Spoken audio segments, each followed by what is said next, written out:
Hey, what's going on, everybody? This is Tyrone back with Tech Life. We have a breaking story out of Light Reading. This is a great article from Mike over at Light Reading. I'll leave a link to it in the description so you guys can check it out.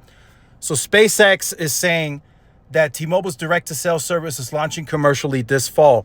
Although we have yet to receive that confirmation from T-Mobile directly, it looks like that's what SpaceX is aiming for, to launch this service later in the fall. So it says right here, SpaceX said it looks forward to launching commercial direct-to-cellular service in the United States this fall, but officials from T-Mobile haven't yet clarified the company's position on that launch timeline. The service promises to potentially connect all of T-Mobile's customers to SpaceX's Starlink satellites in areas where the operator does not offer terrestrial coverage, regardless of the user's phone. That could potentially eliminate all of T-Mobile's outdoor dead zones. So I still have some questions on that. T-Mobile wasn't clarifying that. Is that literally just areas that are literally off the grid, like the Rocky Mountains, just areas that nobody has any cellular service? Do you connect to this service if you are in a roaming area that T-Mobile does not natively cover? So there are still a lot of questions that need answers. What plans will have access to this feature?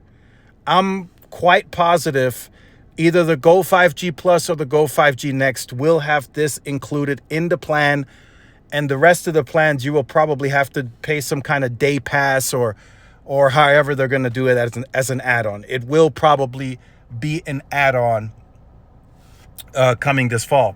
So T-Mobile officials have suggested SpaceX's satellite service might be included in its more expensive service plan for no extra charge or through an extra fee on its other plans. Like I said, I think the top two plans should get it included. The Go 5G Plus and the 5G Next, they should get those included at no extra cost. And the other plans will likely have to pay a fee as an add-on.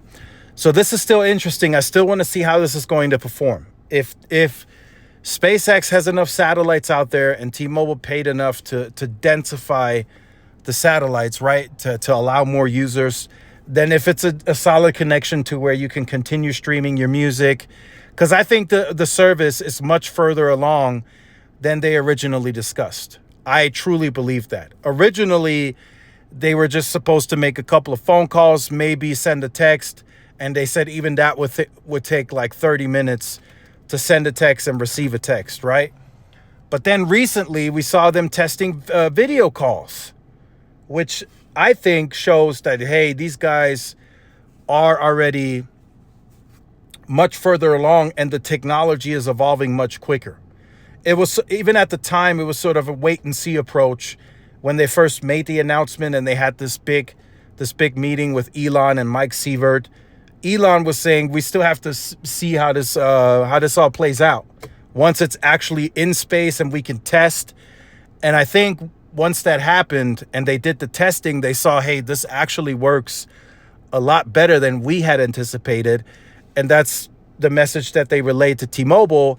And then T-Mobile engineers are like, oh yeah, this is working a lot better. So I think when this commercially launches in the fall, I think it's going to be ready for everything. I think they'll be able to do the phone calls, they'll be able to do the text, and I think they're going to be able to do some data sessions when this launches in the fall. That's just a speculation of mine. That's not officially confirmed, but from what I've seen and how quickly this technology is evolving, I think that will be the case.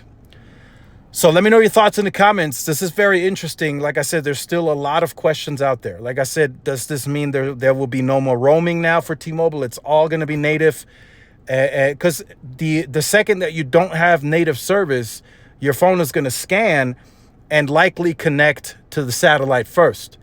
And if T-Mobile, just think about this, if T-Mobile can get off of the roaming agreements they have with certain carriers, they save a lot of money. Like, they don't have to pay AT&T anymore for roaming. They don't have to pay Viero anymore for roaming. US Cellular, in the future, they wouldn't have to pay for that roaming anymore because they'll own it now. You know, they'll own a good part of it. They'll get 2,100 cell sites that they're going to lease. So they're going to obviously overbuild that footprint.